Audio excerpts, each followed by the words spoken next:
Hey, everybody, welcome back to the Strangers Worth Meeting podcast. Coming at you on the road as always.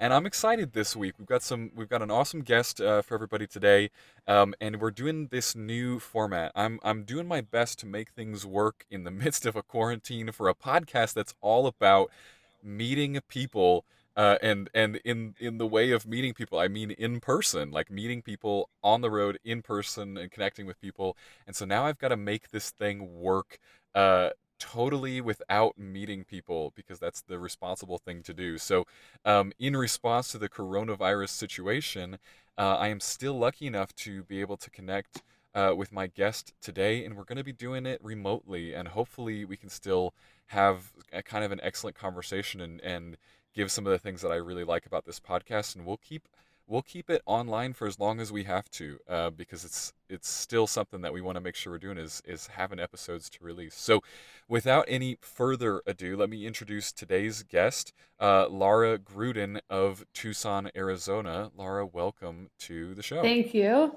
Thank you so much for having me. Of course, I'm quite excited for our conversation. We're a little delayed. We had some technical difficulties, and I wanted to kind of uh, get over the hurdle of the fact that we're not in the same place, and I want people to be able to picture where we're both at. So I'll start. Um, my internet connection where we're staying is not great, so I'm actually remotely doing this from my truck.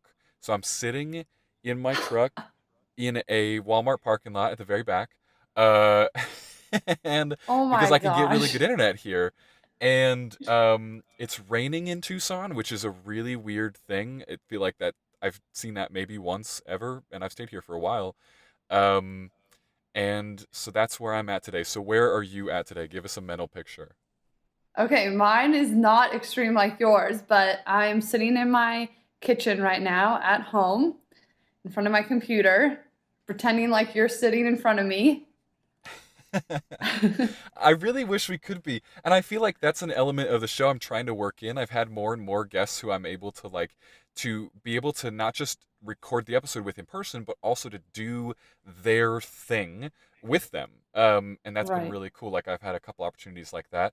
And your thing, I would say, is the triathlon world, because you are and I'm going to do my best to represent your credentials here, but you are a Okay. professional triathlete, yes. And I saw also that you are on Team USA. Um, I'm forgetting the other credentials here, but I'm in the right neighborhood, right? Yes, that's perfect.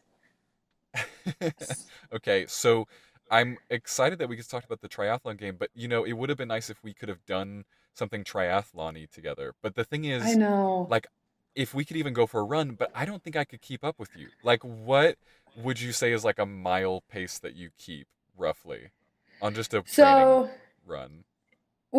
okay, so each workout is pretty specific, but if I'm doing a workout, let's say that's, a long run, just kind of easy pace, it'll be about 7:45 to about 8:30 pace. Those Yeah, are, you roughly. can see how that's not really possible for the vast majority of us out here. And I do run, but like that's still not an easy mile time for like a long distance. That's crazy. Right. What is the distance in most of your events that you're running? Is it a 10K in most events? Yes, so I usually will race the sprint and Olympic distance triathlon, and I do draft legal racing, which means that we race in packs, kind of like if you watch the Tour de France, all the cyclists are in a big group, and so we all start on the line together, and it's just one big pack of us. So mostly the runs for the sprint, it's a 5K, and then for the Olympic distance, it's a 10K. Wow.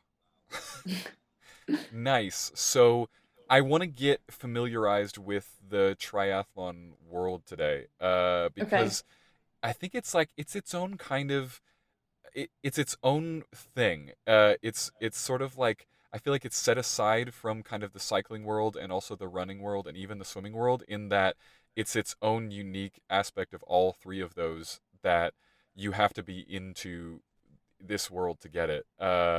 and that's at least what I started to find as I was trying to like look things up for this episode.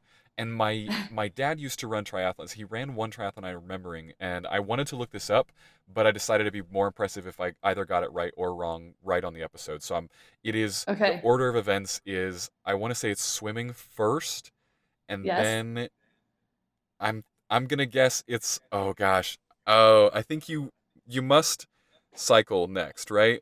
Yes. Yes. Yes, and then you end with a run. Yep, you got it. Okay, cool. I'm super glad that I got that right. So, how did you get into the sport kind of to begin with then?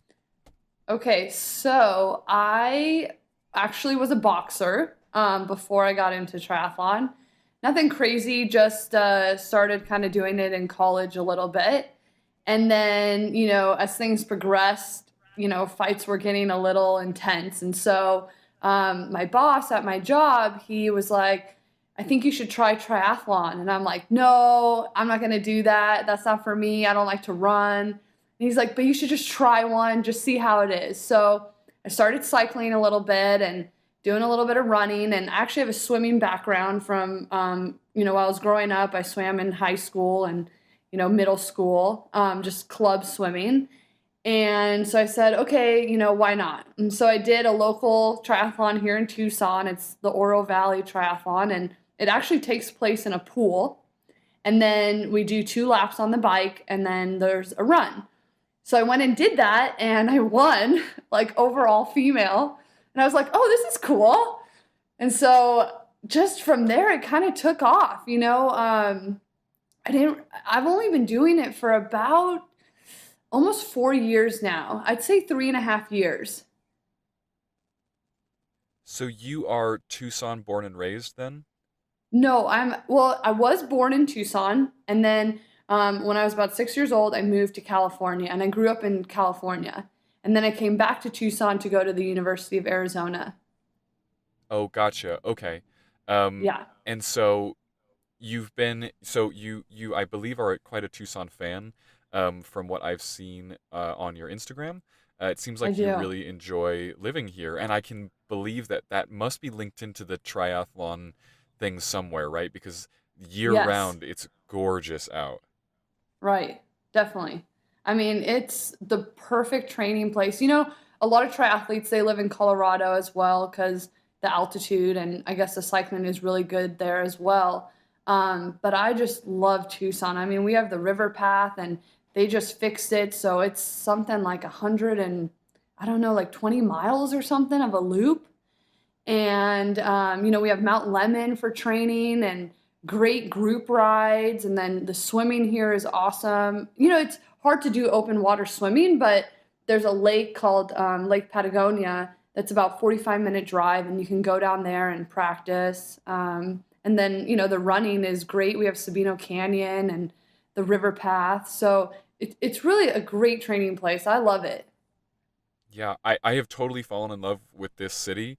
We came out, Andrea and I came out in December, just before the holidays, and we ended up spending a full month here. And then since then, I guess I should probably update podcast listeners on our travels because it's like, why are you back in Tucson? We were in Texas for a little while, and right when the coronavirus hit, we realized that basically the entire month of April, everything was going to be shut down. And we said, where would we want to go where we're going to be happiest to be able to just sit still for a little bit? And for us, there was no question. It was definitely Tucson. And one of the big reasons is that the place we stay, which I'm not going to promote because it's my place. I don't want anybody to go, take away my Okay. spot. Is no, but it's just west of Tucson. And the nice thing about this place, this park we stay at, is it has trails right off the back of it, and they're not Okay. state or county trails, so they can't be shut down regardless of where the situation goes, which means we can actually be outside. Oh, Because I awesome. can't be stuck inside all day. Like, there's no way that's going to work for a month. Um, Ye- so we just made the drive on just a week ago, and we just took a straight shot right out here. Um, I will say as a disclaimer, we were as responsible as possible getting out here, people. We were, um, you know, wearing gloves to pump gas and not going. We don't have to go inside gas stations most times, actually, because we even have a bathroom in the RV, so that's great. Oh, So awesome. we had like a safe route here. But I'm so happy to be back because it's such a great freaking place. Like I don't think I ever understood, like you see saguaros in old Western movies, but what you don't realize Right. is that like a whole lot of Arizona is just these beautiful desert trails where you're just walking through the cacti and the saguaros, and there's mountains in the background, like absolutely gorgeous. Um, so there's really no place like it. I think I know where you're staying. Do Are you? you by You Old probably do. Tucson? Yeah. I knew it. Gates Pass, that's a great ride as Isn't it? well. Yeah. Yes. Yeah. I went through there on my motorcycle a couple times last time we were here, and that road is intense, like switchbacks straight up. Oh, It's yeah. uh it's kind of scary on a motorcycle, and I imagine on a bike it can't be it's got to be pretty frightening as well. Um but yeah, we're right in that area. It's awesome. I love Okay. it. Are you like near that area? You don't have to reveal to the public, but like is that No, near I'm where you are? more no, I'm more central Tucson, but my coach loves doing hill repeats up the backside of Gates Pass. So that's why when you were Okay. talking about your area, I'm like, oh, okay, I know where he's at. Yeah. I just recently got turned on to hill sprinting as like a workout, and I've Okay. become completely obsessed. I'm sure you do way more than I do, but I've found that like when I do that, you do like a few sprints, and after you've done just a couple, you're I feel like I'm in such a good mood all day after I've been sprinting. Oh, yeah, Like totally. there's something that kicks in. I don't know if it's like evolutionarily we just like it's like natural to us somehow. I have no idea, but it's just like you feel good after that workout for sure.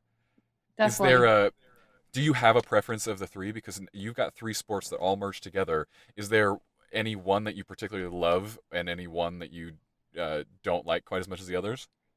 Um, so I really do love cycling. I got into it, I would say about 5 years ago. And I started with this program. It's called Junior Tour, and it's like a nonprofit organization. And basically, we take about 30 kids and we do the Tour to Tucson with them, the 40 miler. I guess now it's almost 60 though. So I started cycling with them as a coach. And then after that, I just really got into cycling. I love racing bikes and, doing all types of racing crits or long distance. So I like doing the bike. That's my favorite for sure. And I'm strong, it's fun. Yeah, you're like in But your zone while you're on the bike. yeah, exactly. It's like my place. Yeah. And I actually so I went about 4 years without ever crashing, and I had my first crash a couple weeks ago. And Ooh. yeah, so I think that helped though, because, I got back up on my bike, I finished the race, and, I was bleeding, road rash, whatever. But after that, you kind of get over this fear almost like, okay, if I'm in the pack and something happens, this is the most that can really happen to you. You get some road rash, and that's it. So it was good. Oh my gosh, that actually scares the shit out of me, to be honest. Like, you see Oh, those come on. videos when you've got like all, because you guys ride in such close quarters. Oh, I Like, know. I know. when one person goes down and then 10 behind them go down, was it like a really large group pileup in your case, or Yeah, was it so just you? no, no, no. It was about, I would say, like 10 of us, and Ugh. somebody just, it takes just 1 second. Somebody looks at a flower or, gets distracted at something random, and the wheel in front of them touches the other wheel, and boom. I mean, it takes like at least 10 of us down, in the pack. Yeah. And I used to be so afraid of that. My coach would always be like, come on, Lara, you got to get closer to the wheel. And I'm like, no, no, I don't want to. And then, slowly, slowly you start getting more comfortable, and it's all about trust. I mean, you got to trust that person that they're going to point stuff out in front of you, and, they're going to tell you if something's coming up. And yeah, I mean, it's all about trust. Wow. So, can you give me some context here that I'm trying to imagine? Like, I've ridden on a racing bike before, and I can't imagine though that I was able to get it to the speeds that you are able to do while you're cycling. Like, Okay. do you have a rough estimate of in miles per hour so we can all get a picture in our head of how fast-ish you guys are going? Okay, so when I do the group rides, it's usually about, I would say, it can go from about 70 to 100 people, okay? Yeah. And it's usually like 95% men. So it's all guys. And there what maybe is like 5 girls that will join in. And, we just get in the center of those packs and pretty much hide because, we just draft off of the guys. Right. I mean, we average maybe for an entire group ride, it'll be, gosh, it really depends if there's hills, if it's flat, but maybe 22 miles an hour, I would say.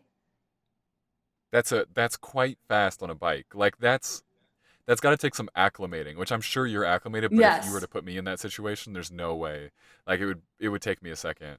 No, Um but okay, I will be honest with you.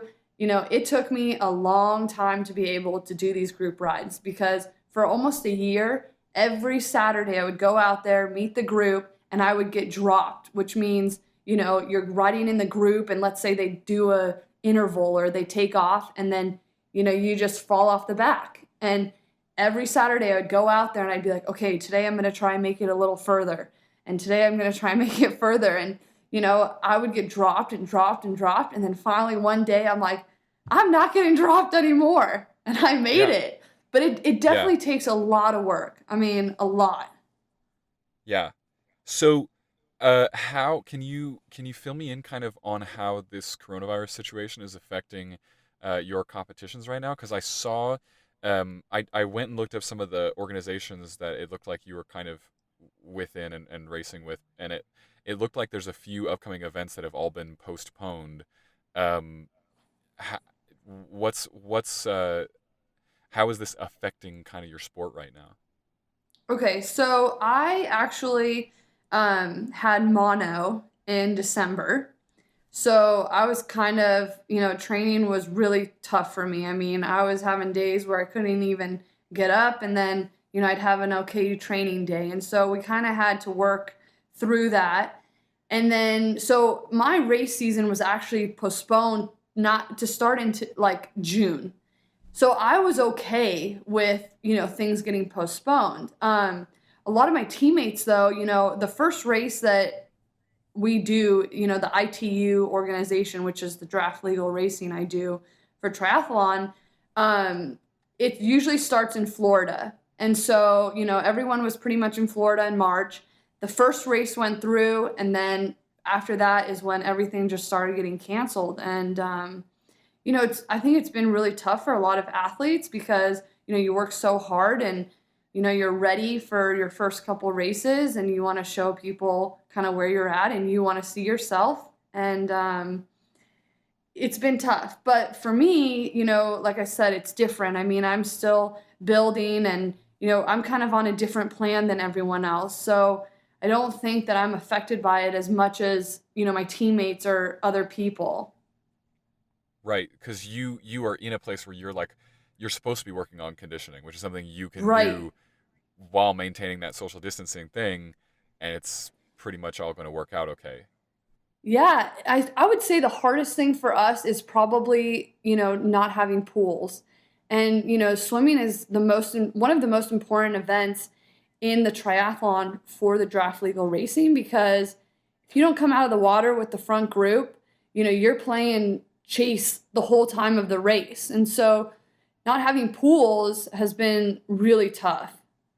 Yeah, I saw you posted a picture. It looked like maybe you were on a golf course in a pond or Yeah. something like that. But Is that I like your didn't best go in. option? No, no, no, no. You It was a didn't? joke. No, no, Oh, no. I There's didn't. no I'm way. not in the in crowd. I had no idea. Yeah, yeah. No way, no way. It was a total joke. I mean, yeah, that water is disgusting. Is it? It's just too small of like a pond, and it's all. No, I mean, it's just dirty, dirty water.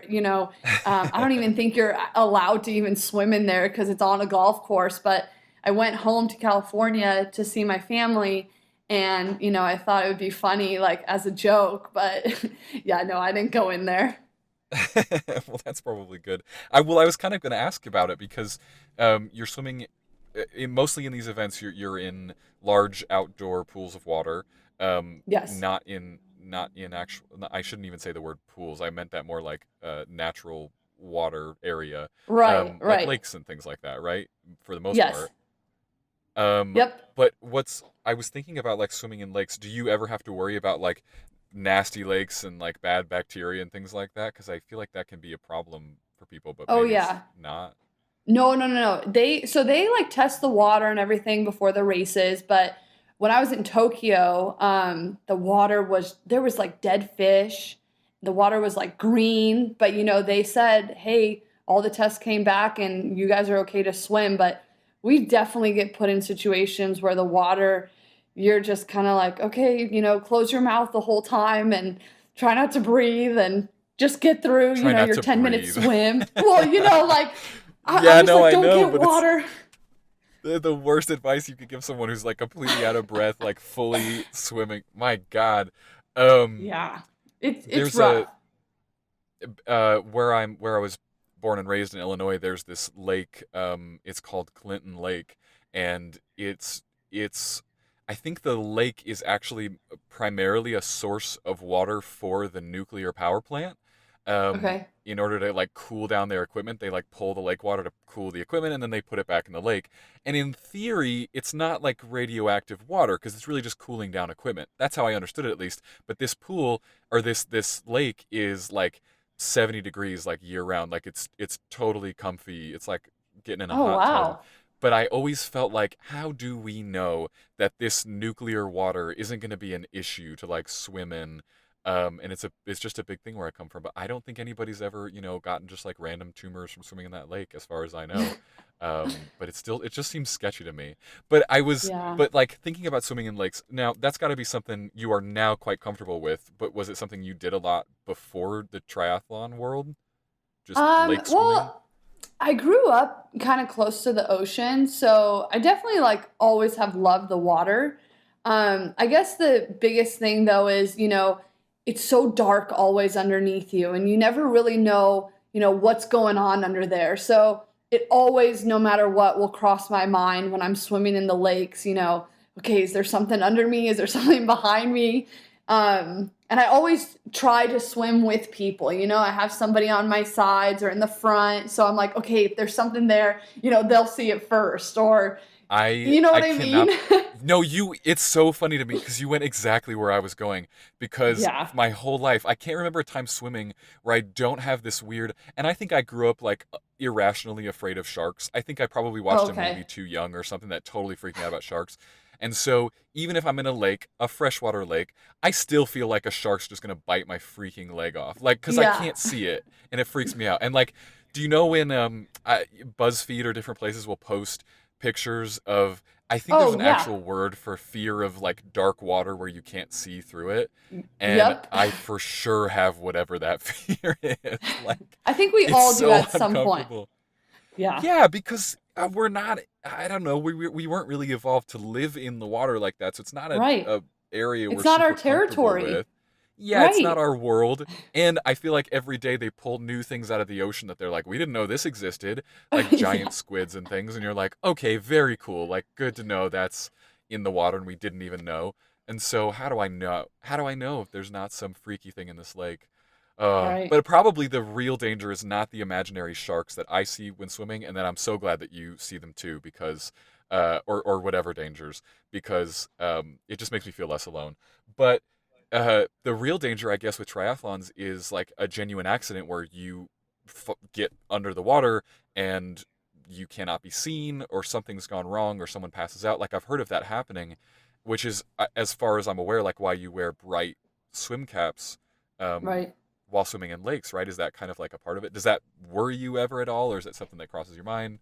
No, so well, okay, when I was racing the age group, there's just so many of us that it was definitely something that I would fear a little bit, but as long as you were able to, when the gun went off, that you could just sprint really hard for about 30 seconds, you usually could avoid that, congestion. But, Right. there's definitely been times, especially with the pro racing, girls are swimming on top of you, they're pulling you under. I mean, we're on such a small line and they just pack us in close together. and everyone's fast, at the pro level. It's Yeah. like you can't go and get out within 30 seconds because everyone's going to be with you. So it gets a little aggressive, but people are pretty good about, trying to be respectful. And there's a lot of lifeguards out, and, everyone's pretty much watching. But I think it's a little more dangerous the age group level. Why is that? Just because, you know, um, there's so many different like levels of swimmers. And I think that, everyone's trying to get out as fast as they can in the very beginning. Like everyone has the same plan, get out fast. And so it just becomes a huge cluster. And It's there's just too so many compacted. people. Yeah. Yeah. I mean, there could be like 100 girls. And, a lot of them don't know how to swim very well. A lot of them are doing it for fun. And then you have the people that are super serious. And it just becomes such a cluster. So how do you get your bearings then if you get like off course while swimming, like someone, knocks you off course, as you said, like someone is like right on top of you or something, like how do you readjust yourself without losing that time? I mean, you just gotta fight for your life. Yeah, oh my gosh. Yeah. Yeah, I mean, you just, in the very beginning, you want to try and sight a lot to say, okay, I can see the buoy, I know where I have to go, or you try and find somebody's feet, that's kind of like your speed. And so, again, you're putting trust into that person. Okay, if I stay right here, we're going to go on a solid line. Um, but yeah, I can't even tell you like a plan of what to do because every time it's different. You go into the swim and you're like, okay, let's see what happens in the first 30 seconds. Right. Yeah. Wow. Well, I don't, I can't claim that I know that much about basically any sport at all at any level. Um, Okay. I so here's a question that I had that maybe is a dumb one, and I'm willing to No. accept it if it is a dumb one. Um, but I feel like there are differences when you're in a sport between like there's like sort of national championships, there's maybe world championships, which might be the Olympics or might not. And Okay. I kind of had to look up my history about where the triathlon falls in terms of the Olympics. Um, Right. but there is a different like there is a world championship, and then that's also different from the Olympics, correct? I'm not Yes. wrong on Yes, that you're point. correct. No. Okay. Is what's the competitive difference between like those two events? I feel like maybe you'd even have better competition in a world championship as opposed to an Olympic, because I feel like Olympics, those come down to so much timing, right? It's not quite about like who's the best all time, all around. It's more like who's the best at this moment and like at that place in their training or whatever. Maybe I'm wrong in that. Can you kind of clear that out for me? No, so you're actually right on track. So for when it comes to the pro level, basically you race the same girls all year. I mean, we're all going to Tokyo or we're all going to, wherever. You pretty much see the same faces. And then so there's three levels of being pro as well. So, you start at they're called Conti Cups, and so that's like level one. And then, when as you get more points, you go to level two, which are World Cups. And then the third level is like the World Circuit. So those girls are basically racing each other all the time. I mean, it's always the same girls. And then for the Olympics, it's pretty much the same group again. Um, so, there's not a lot of variety at this level. Does that make sense? Right. Yeah, it's like it's the same group. So then Yeah. what's the goal? Just sort of like to do your best at any given event and like uh, just to save it for the good ones and qualify for the really high up level competitions, or like Yeah, I mean, how do you differentiate kind of from event to event then? well, so, basically you kind of look at start lists, you see who's going to those races, and then, you say, okay, I think I can place pretty well here. I want to go there and get points because ultimately it's all about getting points. And the more points that you get, the faster that you can move up. And for someone like me, you know, these girls have been in the sport since they were 18 years old. I mean, they've been doing this for years, and I'm so brand new that like I have a lot of catching up to do. And last year was my first year as a pro, and I had no idea what I was doing. I had only been doing triathlon for 2.5 years. And I was like, okay, now I'm at the pro level. I got to get the experience. And I got my butt kicked a lot, but it's part of the game. I got to learn how to do things. And then, um, as you compete more and more, like I said, you gain points, and the more points you get, the more levels you go up. And then from there, you get invited to like the Olympic qualification races, and then hopefully qualify for the Olympic team. So that's a huge goal then. I mean, obviously it'd be quite an honor to do that on an Olympic level. Um, Yes. and I saw kind of on your Instagram that maybe that's like the next goal for you. And obviously right now we are having an unprecedented year. I couldn't actually find the last time the Olympics was postponed like this Yeah. accurately, because a few different places told me a couple different things. But we are not going to be having the Tokyo 2020 Olympics. It'll be the 2021 Olympics. Is that Yes. a goal for you to be able to qualify for those Olympics? So I don't know if I would be quite ready for Tokyo, but I do feel like in the next 3 years, I believe it's in Paris for 2024. That would be a huge goal for me, and something that I would look towards accomplishing. Yes. And is it an individual race on at the Olympics? Because I thought I saw maybe it's more like a relay, or maybe it's just that they added a relay component. Yeah, so they have two types now because they were saying that the Olympic distance it gets kind of boring, which it is boring to watch, honestly. It's not that it's boring; it's just you can't see us a lot. You see the whole swim, you see us come out of the water, but then we have to take off on the bike, and we're doing 40 kilometers, so it's a lot of laps, but you see us for 5 seconds, and then we go out again for 15 minutes, and then we come back and you see us for 5 seconds. And same with Right. the run, it's laps. So you go out 7 minutes and then you see them for 5 seconds. So I think, they're trying to make triathlon a little more exciting. And so with the relays, it's very, very short. I mean, the swim is very short. The bike is like 5 kilometers, and the run, I think, is like 1.5K. Um, so that's super exciting and really fun. I mean, it looks fun. It looks really hard. Yeah, well, I can imagine. I I, I wanted to kind of understand your mindset about like what is hard for you or not hard, because the things you describe and the things that you do would be incredibly difficult for the average person to do. Even someone who's like in shape to go out and I think triathlon is one of those things that pushes humans to like their absolute limit in a way, like that you just don't get from another sport. There's something about like the variation in those tasks of swim, bike, run that just tears the body down. And I kind of wanted to get, I don't know, just an idea of like what your mindset is about doing those things. Like you mentioned that you have a background in boxing, and that's got to be something because that's a lot of mindset, like really being in Yes. the zone and being able to like I don't it's almost I don't know, is it for you like about ignoring the pain, or is it about kind of like working with it, or like where's your head at while you're in these really challenging physical moments? Moments. So I actually do a lot of work with a life coach. I've been with a life coach for about 3 years now. And the program is called Evolved Athlete. And, you know, he's taught me so much.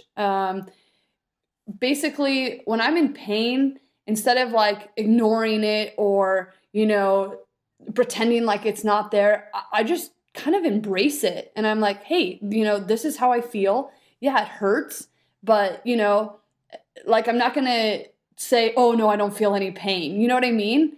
So I try to like just be present in the moment, and it's hard. I mean, don't get me wrong. It's not like I'm like, oh yeah, I feel pain. I can, this is no problem. I'm hurting, but I definitely just try to be present with it and embrace it and know that, this is where I'm adapting and this is where I'm getting stronger and better, and just be as positive as you can. But of course, there's workouts where the pain is so high that I'm like, okay, I'm breaking down basically. Workouts that you have that they don't go as planned. You know what I mean?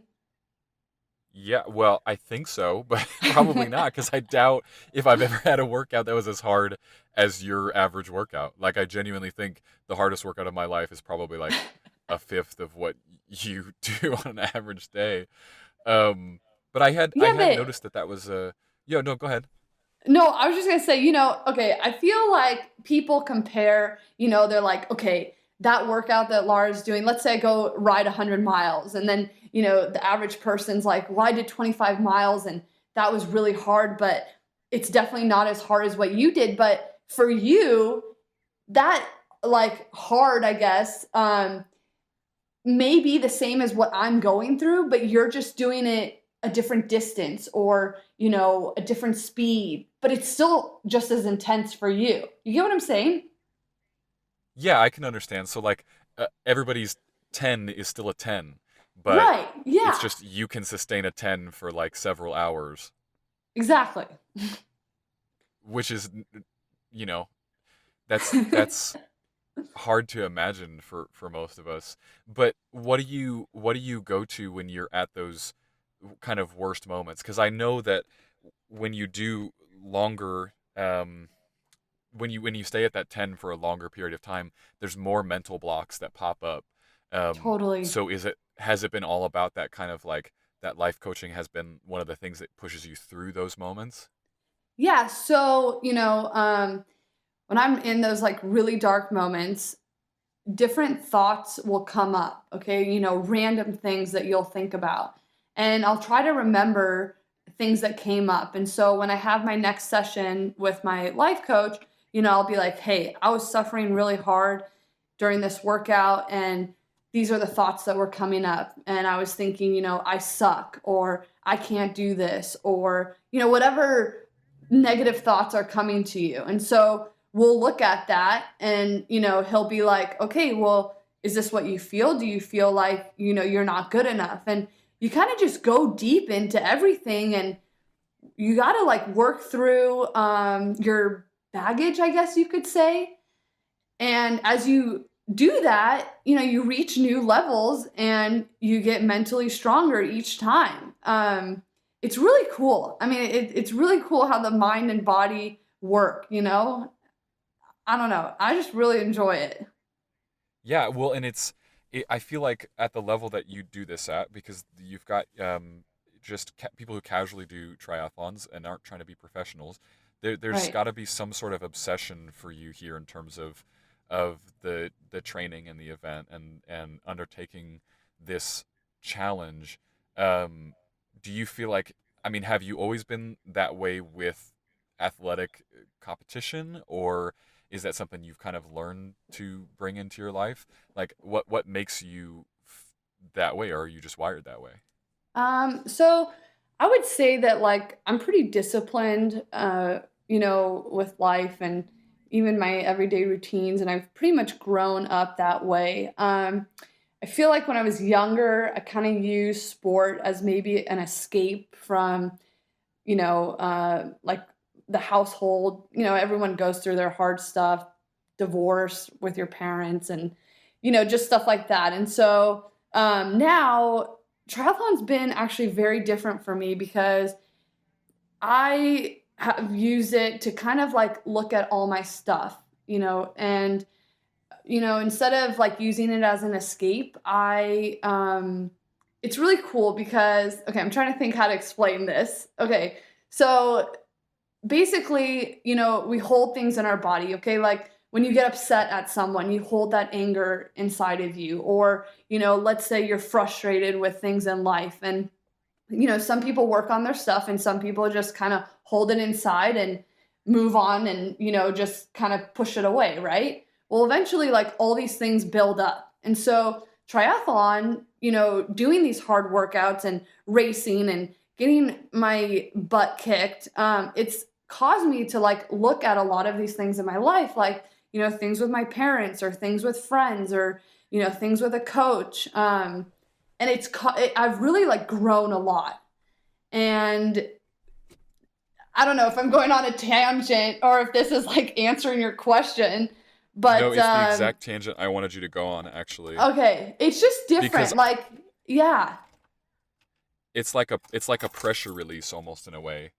yeah. I mean, it's just, yeah, it's different. And I'm doing it for myself. I feel like in the very beginning, I was like, okay, I got to be on the podium, because if I didn't win the race, people will be like, well, what happened? And it's like, shoot, like, I don't know what did happen. And, Yeah, I'd doubt myself because they're like, well, you're always on the podium. Like, how did you not make it? And especially when I first turned pro, oh man, I finished my first pro race. I was dead last. Okay. I mean, dead last. And the first question that I had a lot of people ask me was, what happened? And I'm like, yeah, what? You know what I mean?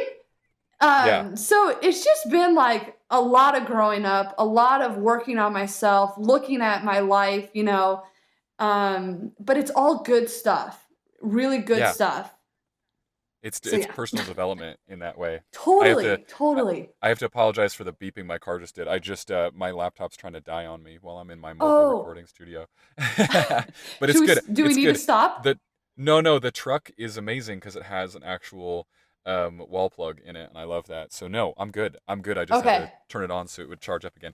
Um, but no, and it's good because this is my setup. I'm trying to do like a few episodes out here because I had a few people I tried to connect with last time I was here, but it was the holidays, and you were one of Oh, them. right. So we've Yeah. been like trying to make this happen for a couple months, but now I'm just gonna do it all mobile. So I'm gonna get nice and comfy, just hanging out in my truck for hours Okay. at a time. Um, but no, I think that mindset is really cool, and I wanted to know kind of like I guess before I go there, the first thing that it makes me think of is just that like I wish more people understood that like somehow connecting with your body is like a great way to be able to resolve things that are happening within your mind. Like I, Totally. I feel like all of like so many bad days and so many issues and so many things, if you can get yourself to just like do a workout, it makes a huge difference. And um I've noticed that like in a big way personally to where I make sure that I'm working out basically every single day except for planned recovery days because Right. otherwise I just can't function on the same level, and it makes your life so much better if you are connecting with your body in that way. And I think people are starting to wake up to that, and hopefully that is happening. But it's cool to be able to talk with other people and hear that that's the same thing. So when you're in that moment, you're like working through this thing and you try to remember it and then try to work through it the next time. It's almost like Right. the workout itself is like just kind of releasing all of that pressure of the rest of life, and it's just like you letting it go because you're connecting with something that's super real as opposed to something that is in your head. Yeah. It's like it's I Andrea and I talk a lot about like the difference between chronic stress and acute stress, and like how Totally. humans are built to deal with acute stress like a lion chasing you or like Yeah. being hungry, very Yep. much like very real things that are happening. But instead, all we sit around all day in a chronic stress environment of like, you know, a rude email that you get and then sends you spiraling down, or like you got to get Right. this thing finished in Exactly. time for work or whatever it is. Um, so the thing I wanted to know then is the background in boxing, because that's got to be uncommon, especially for women, to have that as a start sort of in a sport. Is that something that was like in your family? Like you had someone was a boxer and wanted Oh you to try no. it, or like where did that come No, from? no. No, like I said, I mean, I really okay, when I was very young, I did karate, but I feel like every kid does karate or I wish I had done taekwondo. karate. I didn't do karate.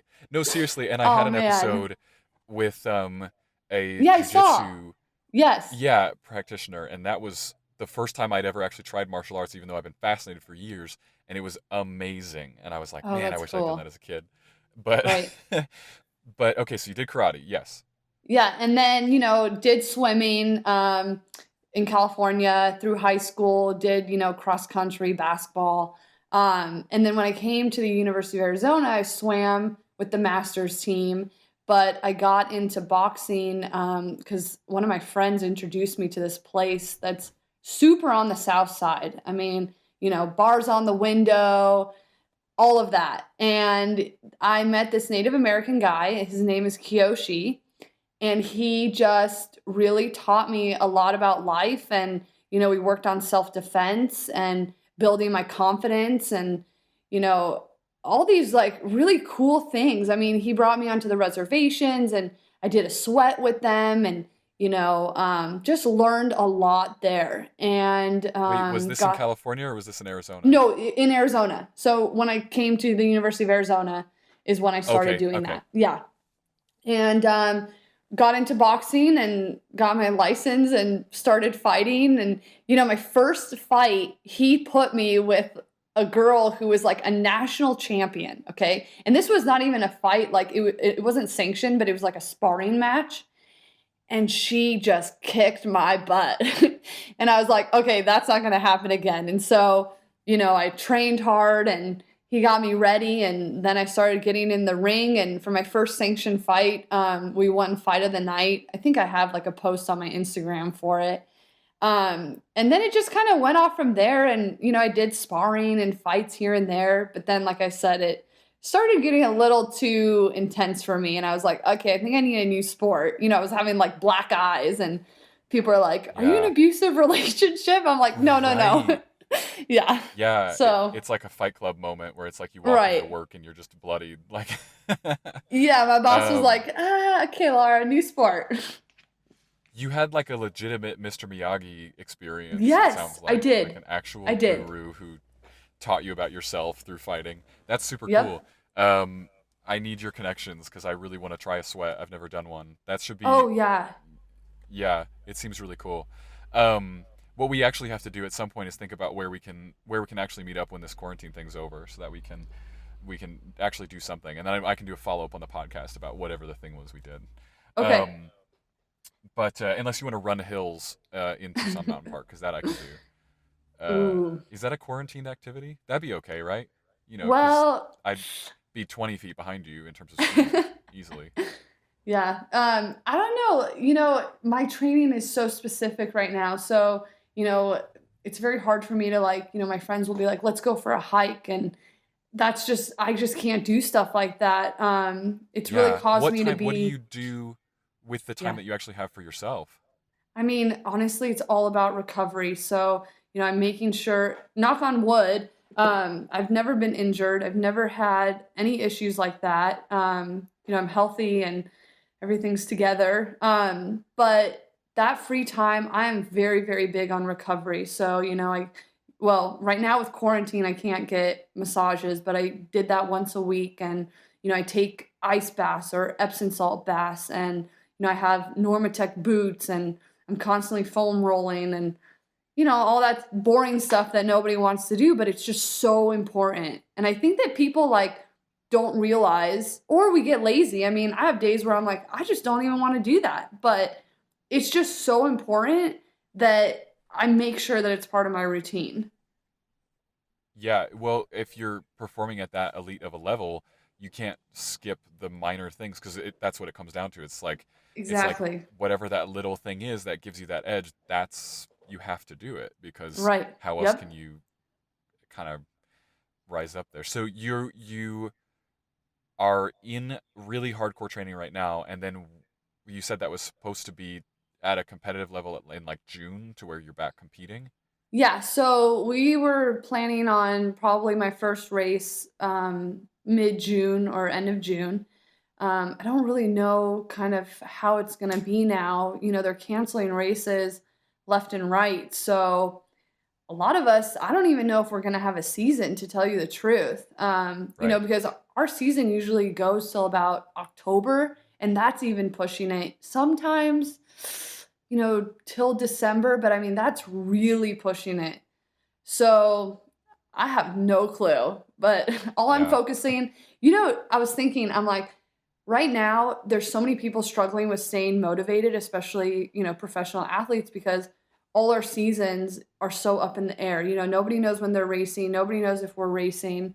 And so people are really struggling with that. And I feel like this time is really going to show who is mentally strong and who's going to work the hardest during this time. You know what I mean? Yeah, absolutely. Well, there's And there's no doubt. I mean, it's downtime, and it's like, can that time get you down, or can you be on top of it in right, some way? totally. Yes. And I'm Yeah. very lucky as well because my roommate is my best friend, and she is an Olympic 400-meter hurdler. Her name's Georgianne. And so we work really well together. You know, we bounce off of each other. We try to like keep motivated, keep positive. You know, we're like, we got this. She was actually going to go to Tokyo 2020. So it's been really big for her, you know, getting postponed. But, you know, we're just trying to be there for each other. And I think I'm really lucky to have that type of energy around me, you know, somebody to like share this journey with. Yeah.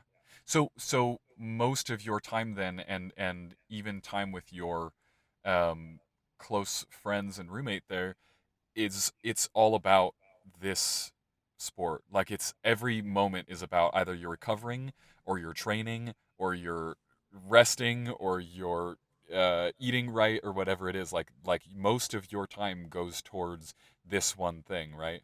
Yeah, and you know, I mean, I get a lot of people that'll say, you know, "Oh, you're missing out on life, you know, you're young, like you're missing out on going to parties or going to this or going to that." But it's like, you know, I chose this life and this is what I love doing. And so I don't really feel like I'm missing out on things because I'm happy doing this. You know what I mean? No, I totally get that. Actually, like if my entire day was just about those things, I think I'd be pretty excited. Like it's enjoyable. Like for me, and I'm big into wellness, and so a lot of my time goes into like for me, one of the big things is cooking. I'll spend Okay. way more hours per day than I think the average person cooking, um, and that's just a huge thing for me. But it's also about like I also do a lot of like reading or a lot of working out or whatever it is. Um, I actually think that that's awesome, and I'm definitely not one of those people who's going to tell you like you're missing out on. No, not at Oh, all. good. Like you're putting yourself first in that way. Is that Yeah. do you? But that's something that you enjoy. Like that's being thinking about the training and staying well and staying healthy, and on top of it, that brings you joy day to day. Totally. And I mean, you know, I get excited about having hard workouts. I'm like, okay, this is like another challenge to see, you know, how far I can push myself. Or, you know, after I do all this hard work and I do finish on that podium, it's going to be like, hell yeah, you know, this is Right. awesome. Yeah. So, yeah, I mean, I try to look forward to stuff like that. And, you know, we have an off season for a couple weeks where we don't train. So I try to like hang out with my friends and catch up and, you know, go to the bar once or twice, you know. But even when I do, I'm kind of like, oh, this is what I'm missing out on. And this isn't really for me. You know, I don't like staying up Right. till past 9 p.m. Is you don't feel like you're even missing out on something 'cause it's not really your thing Yeah. anyways. Yeah. Exactly, and, Right. you know, it's my birthday coming up, and I'm turning 30 in quarantine, and people are like, "Oh, you know, like, if I wasn't in quarantine," you know, everyone was asking, "Are you gonna have a party? You know, it's a big year." And I'm like, "Honestly, it would be cool to just go hike Finger Rock in Tucson," or, you know, stuff like that. Like, that's what I like to do. Yes, I too just had a quarantine birthday and it was all good. I Oh, didn't happy miss a thing. I birthday. was like, oh, well, same to you, same to you. But yeah, it's just if that's what you enjoy and that's what you're putting your time towards, then that's great. Yeah. Um do you like to, this is a big debate I've had with so many different people. So in your Okay. hardest workouts, do you like to listen to something like whether that be music or a podcast or an audiobook? Like what do you listen to anything or no? Okay, so I, for the longest time, was actually listening to a metronome because we were trying to get my cadence up and running. And I would listen to this beeping sound that would just go like beep, beep, beep, and I would have to keep Whoa, up. that is Yes, next level. I know. It was But couldn't you it, have it that was going hard. behind something, like behind a podcast or something to like, I mean, I or maybe could, not. but no, I mean, and people say that like, you know, you can do it with music too, but it would just confuse me. And so I was just like, you know, whatever, I'm just going to do this. But that only lasted for like a month and a half because I was just like, okay, no more. But I usually will listen to music, you know, top hits or rap music depending on my mood or the workout. But I usually do listen to music.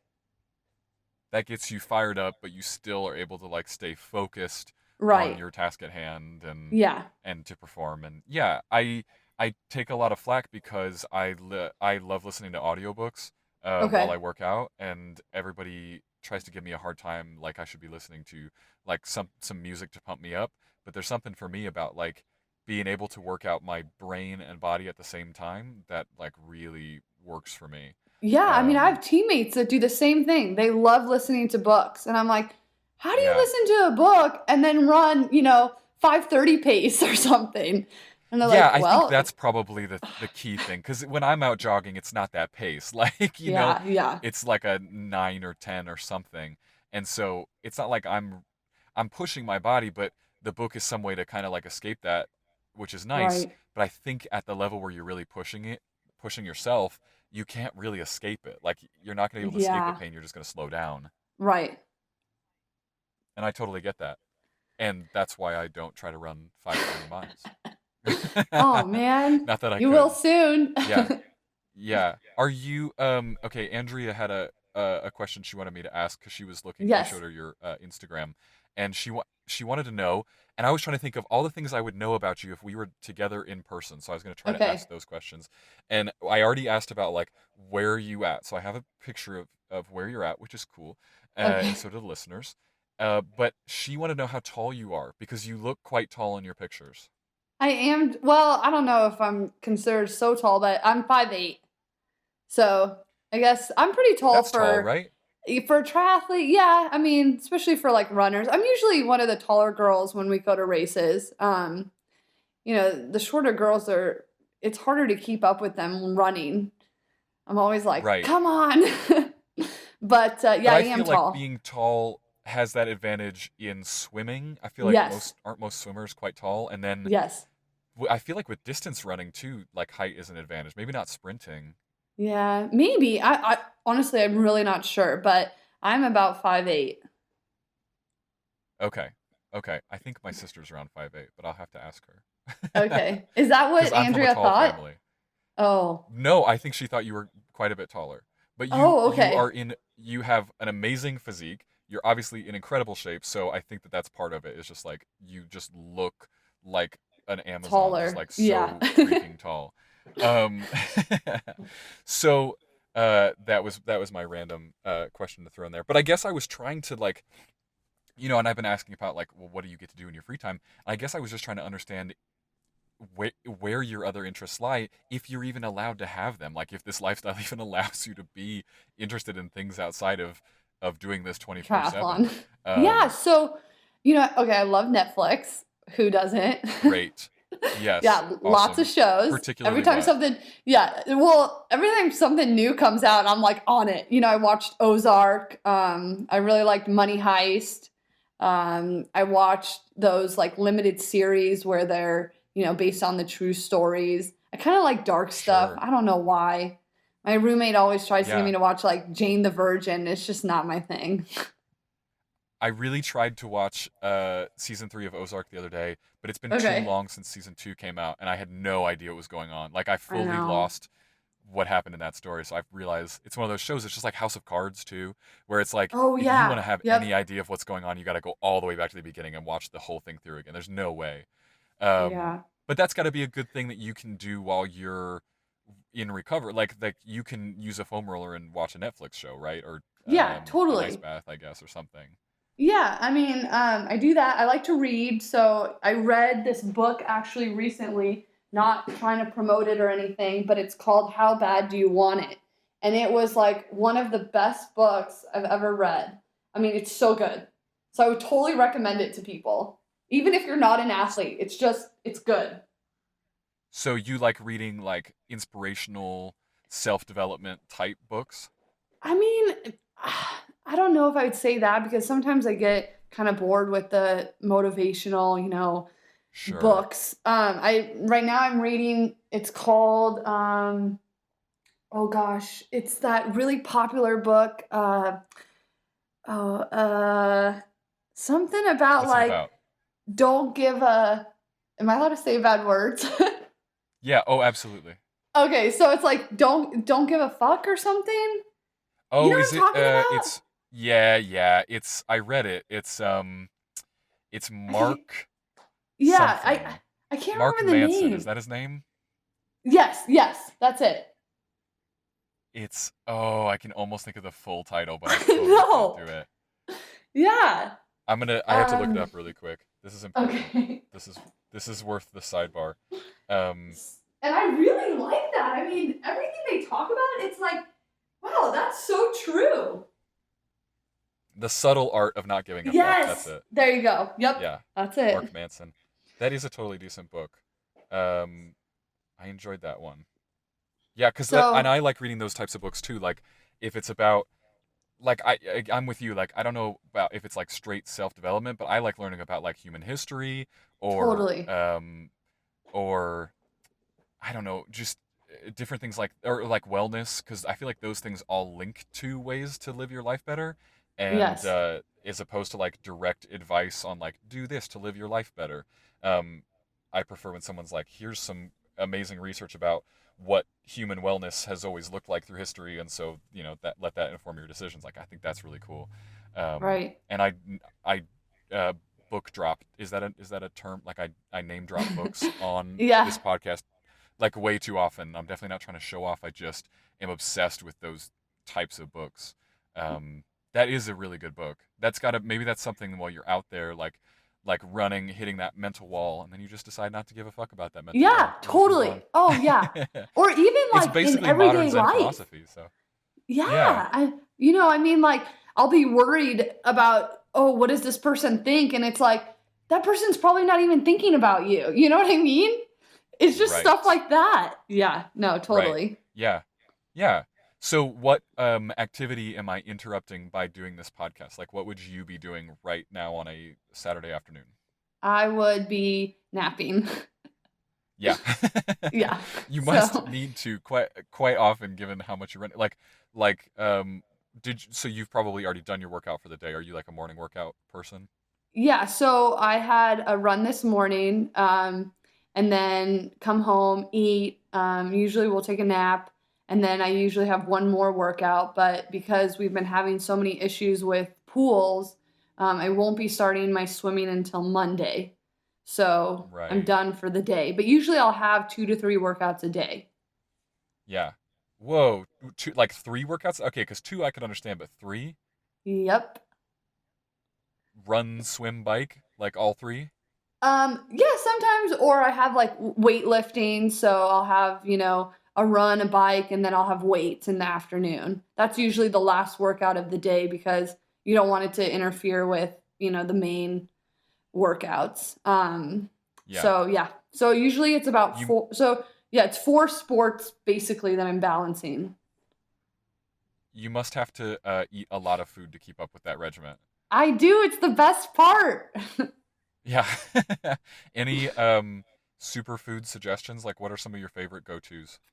Okay, so I've been really big on these bowls that I've been making before my bike rides, and it's usually oatmeal, some yogurt, peanut butter, chia seeds, and fruit. And it is so good. I mean, I love it. And then Yeah. I eat, I'll snack throughout the day, Cliff Bars and stuff like that, dried mangoes, um, just different things. And then lunch is usually a turkey and Havarti sandwich. And like, I love chips and salsa. Those are my favorite. I eat like the same thing a lot. Not because, that's what goes well with my stomach, but just I like it. So I eat the same thing. And then I'm really lucky because my dad lives in Tucson and he is one of the best cooks. I'm not even just saying that. My family they're all foreign, so we're Italian, and he makes pasta dishes and oh, it's awesome. So I just carb load at night. Yeah, carb up at night, recover, and then you're ready to go in the Yep, morning. Oh, exactly. that's awesome. Well, I don't think that that's surprising. Like, I've gone through periods where I'll try to like where you try to bulk or something, and so when you end up having to eat so much food, you do kind of end up eating like the same things because like it's not like you can Yeah. get creative all the time. You'll totally just run out of steam on all the different things you'll have to cook for yourself because No, I mean there's just no way to exactly. there's no way to keep up with that like caloric intake. It's just crazy. Right. Um, And yeah, hard but I still thing. can't imagine three Oh, workouts a day. yeah, no, I was gonna say a hard thing is that eating healthy, it's so hard to get like a lot of calories out of that. So, sometimes I gotta throw in like donuts or just like fattening unhealthy things in order to make up those calories. I'll have like a Right. 5 hour bike ride and burn 2,000 plus calories. And I'm like, okay, it's 3 o'clock. How am I going to get 2,000 calories in? Right. Yeah, your So, body will literally start shutting down if you're not getting it yeah, in what it's putting out. It's just not going to work out. exactly. Yeah. Wow. Well, that is awesome. It's cool to hear from someone who has such a passion and that has made, you know, your life kind of revolve around this thing and about achieving this. I think that's really amazing, and I think something we all wish we could have to an extent is just like the thing we could focus on, and that's my thing. Right. Do you do I couldn't tell if on the side maybe you used to you like had done some personal training or something like that. Is that something that you Yes. still do, or is that Yep. kind of not something you do anymore? Well, now with the quarantine, all the gyms are shut down, so it's a little bit Right. harder, but I'll do like video with clients. I know it's been a struggle, but people are trying to stay motivated as best they can. So I'm still Right. doing that here and there, but yeah, so yes, I am doing that. And actually it helps me stay like sane, because I enjoy like working with others and teaching them about their bodies and, teaching them about pushing limits sometimes. So that's been really fun. Yeah. Well, I think that it's a good inspiration to be able to offer to people right now, who are feeling stuck and like they can't um, do anything because whether the gyms are closed or the pools are closed, whatever it Right. is, to Yeah. get inspired to get creative with this and work out from home. Because if we're all going to get through this mentally and be okay, then we got to keep working out. That's that Yeah. mind body And connection it that we were keeps talking about. you It's just it keeps you crucial. sane. Yeah. Yeah, yeah, absolutely. Not just yeah, sane, and also I think at this particular moment we all need a little extra boost to be able to make it because Right. it's so unpredictable and tough, and it's a bit scary, and so um, now more than ever the workout is an important, crucial component. Yeah, uh, Definitely. I guess you know I the only other thing I typically like to ask people about really is just like where we're at. So normally we would be hanging out in Tucson together. Instead, we're both hanging out in Tucson apart, and that's okay. Right. But what are some things that you absolutely love about Tucson for someone who's maybe never been here or wants to come check Tucson out? Like, what is it that you love about this place? Come explore. Well, I would for sure say that you have to go to Mount Lemon. You got to go to the cookie cabin because it's just, I mean, it's so beautiful up there. And I'm trying to think like what other, a lot of the places that I go to, it's all revolves around training. So, I love Sabino Canyon. Where else can I think? Like what kind of places? Well, it's not even necessarily like recommend places either. It's just like what I don't know, like what aspects. Obviously, the weather is a big piece of why Tucson's amazing, Huge. and you have such great natural areas like you're talking about. So, like, I like to know like what makes you stick around here. Like, what is it you love about this place? Yeah, I mean, again, it's really all about the training. It's just so easy. Like I said before, that river path, I mean, that is like the best training thing that you can have. And again, Mount Lemon and let me think what else. I have like some teammates here and friends, and I like that. I do wish that I was closer to my coach, but there'll be times where I'll go and see her and she comes down here, so that's really cool as well. Sorry, I always go off on the wrong tangent. There's no tangent too Okay. small for this podcast at all. Okay. I think it's a Um podcast of tangents. yeah. No, and there's like my dad has jet skis. So what's really cool is like let's say we go to the lake and I'll do my open water swimming practice and then we'll just hang out the rest of the day and go jet skiing and have lunch and I mean it's just you have so many options of things to do. You can go to the lake, you can go to the snow at Mount Lemon if it's kind of the winter time. You come down and it's 85 and up there it's like 30. You know what I mean? Yeah, A lot yeah. of It's just a options. it's a beautiful place for someone who wants to be outside. And I certainly have felt that. And like, it was my favorite winter of my entire life getting to spend it in Tucson this last year because uh, I've never been in a place where I could be outside as much as I was able to be outside just every single day here in the Right. sun. So this is a pretty cool and unique spot.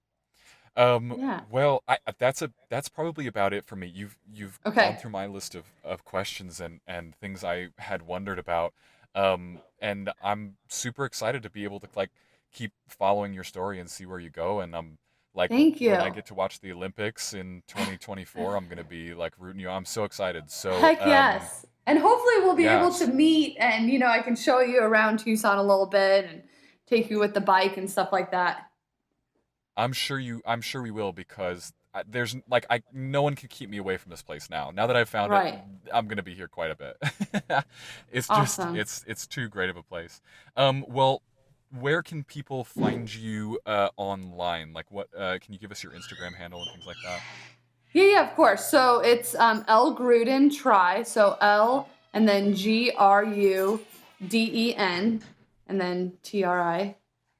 So Instagram and then, uh, I don't have like Twitter or anything like that. I have Facebook, but I don't know if anybody really uses Facebook anymore.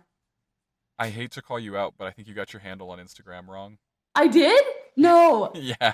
Did Yeah, I? it's your Oh, full name. you're right. It's Because I Lara Gruden changed try. it. You're right. I'm sorry. Can we delete that part? Oh, Let's no start way. It's over. gonna stay in there. We'll do the whole episode again. No, but it is at Lara Gruden try Yeah, if you're people right. are Laura trying to come Gruden find you. try.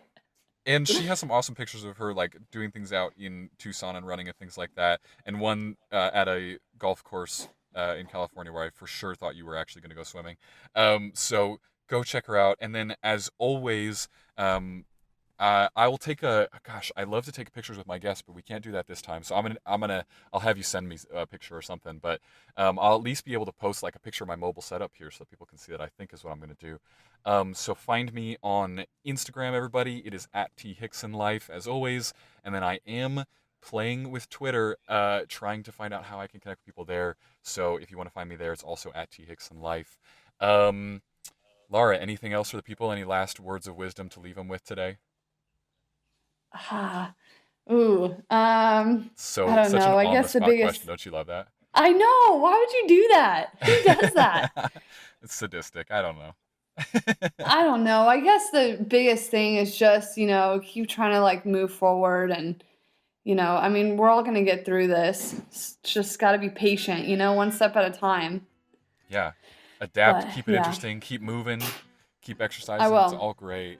Um, Thank you so much for being on the show. Thanks to everybody for listening. This has been a remote episode of Strangers Worth Meeting, and I'm going to have more coming at you all from Tucson and wherever else we may find ourselves during the quarantine from my mobile recording studio.